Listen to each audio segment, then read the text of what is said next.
What does early Buddhism have to say about love and relationships? Can we love without attachment? Can romantic affection be a part of the path? Today we're going to explore what early Buddhism has to say about love, both in the personal and in the universal sense. What we'll see is the answer, as we might expect, is somewhat complicated and also inspiring.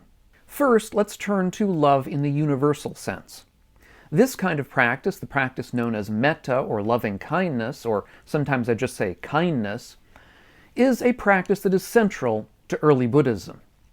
It is typified by a practice of meditation, where we sit in formal meditation perhaps, and radiate out this emotion of boundless love to all beings in all directions.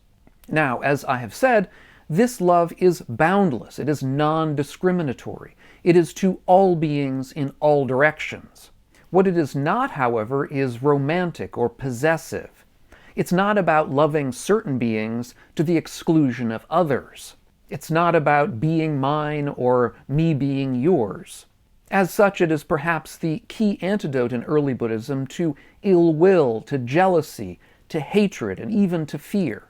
It helps to foster an attitude of non-harming towards others, emotional resilience, and a kind of relaxed openness to the world.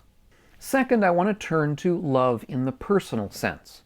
That is, what about romantic love, or love in the context of marriage and family?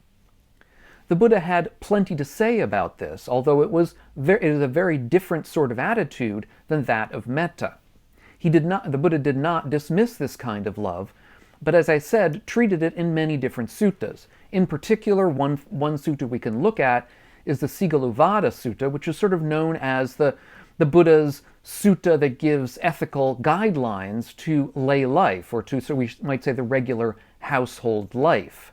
Among many other things, it includes a list of what we might term reverential duties or responsibilities between spouses. And these include such things as mutual respect, care, fidelity, and a sharing of domestic responsibilities. In the words of one footnote that is put in by translator Bhikkhu Sujato, he says, "The relationship is based on mutual care and respect, not on dominance and obedience." And the Buddha outlines a similar list of responsibilities between children and their parents. Parents guide the children when the children are young and show them the right way, and then children act to support their parents when their parents are older. So it's, again, an example of mutual aid and respect depending on the age of each of the participants. In a different sutta, the Buddha remarks on 4 different kinds of spousal relationship depending on whether neither of the spouses care for one another, only one of the spouses cares for the other, or whether both spouses care for each other. In the latter case, where both spouses care for each other, he says this is a sort of relationship that is like when a god is married to a goddess. He goes on to say, "When both are confident and bountiful, disciplined, living righteously, then wife and husband say nice things to each other. Having practiced the teaching here, both equal in precepts and observances, they delight in the heavenly realm, enjoying all the pleasures they desire." Similarly, in a pair of suttas in the Pali tradition, an elderly couple asks the Buddha how they can remain together in the next life. That is to say, how can they preserve their romantic relationship into the far future? Now, the Buddha does not dismiss this question, nor does he belittle it, as we might expect him to do.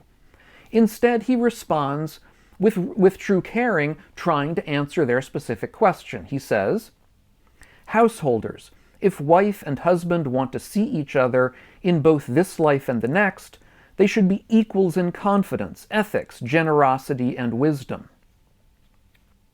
As we see, the Buddha, far from condemning romantic love, saw it as essential to the householder life, the ethical householder life, consistent with the 5 precepts of basically non-harming of one another. Nevertheless, these aims of rebirth, even into, let's say, heavenly realms or good future destinations, are not the final goal, obviously, of early Buddhist practice. The final goal, of course, is nirvana, is the reaching of enlightenment. And the difference, of course, is that enlightenment is a surer goal. It's a goal that is guaranteed to you to bring good results, whereas, insofar as we're looking for a heavenly rebirth or a good future in that sense, we're still on that wheel of samsara and so still liable in the longer term to end up in a bad destination in one way or another. That's at least how the Buddha would frame it. On that note, we should turn third to this idea of personal love and the problems of attachment. Because while personal love, as we've seen, can have its benefits and its wonderful results, nevertheless, it always includes an element of subtle attachment, of craving, of clinging. It is a subtly restrictive kind of love, and as such, it sets us up for potential worry or jealousy, fear, disappointment, and suffering. For example, if our partner is under threat in some way, or dies, is ill, if they disappoint us in some way, if they leave us, or if in some way they betray our trust in them, then we are liable to fall into, let's say, a bad destination. As the Buddha says, sorrow springs from what we hold dear. Fear springs from what we hold dear. One free from holding anything dear has no sorrow, let alone fear. This attitude of sorrowlessness is perhaps exemplified by Velukantaki, a woman in the Pali tradition who's known as Nanda's mother. This sutta is interesting because it mirrors a famous later sutta where Ananda talks about the incredible and amazing features of the Buddha. However, in this sutta, Velukantaki remarks on her own incredible and amazing qualities when she's talking with Sariputta. I had an only son called Nanda, who I loved dearly. The rulers forcibly abducted him on some pretext and had him executed. But I can't recall getting upset when my boy was under arrest, nor being arrested, imprisoned nor being put in prison, killed nor being killed. It's incredible, Nanda's mother. It's amazing that you purify even the arising of a thought. And then she goes on to say that she doesn't recall being upset similarly when her husband, her beloved husband who had passed away, reappeared to her after his death. Then what her final incredible and amazing quality is that she realizes she's given up the 5 lower fetters. Now, I did a video on that. I'll leave a link to it down below if you don't know what that is, but basically what that means is that she is what's known in the early tradition as a non-returner, which is one step from being fully enlightened. And this story, I think, highlights a key tension in the early texts between, on the one hand, the wholesomeness of love, and on the other hand, its subtle tension with dukkha, its tendency to make us suffer in the light of impermanence.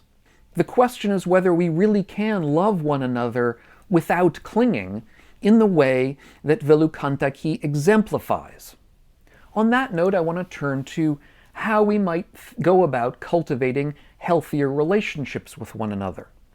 While I think for most of us, perhaps for all of us, this imperturbability that Nanda's mother exemplified is not going to be the sort of thing we're actually going to be able to attain, nevertheless, there are practices we can do that might aid us in our slow steps along the road towards her kind of destination. First of all, we can practice metta, as we've mentioned before. Metta is a good way to practice a kind of love, a kind of kindness, that is without this clinging. And so insofar as we can practice this kind of loving kindness, we can perhaps see a way to release some of that attachment that surrounds the love that we normally have for one another. Second, we can practice seeing our loved ones as impermanent. That is to say that our loved ones can pass away at any time, and indeed will certainly pass away at some time or other. Now, this is not a practice in order to become morbid.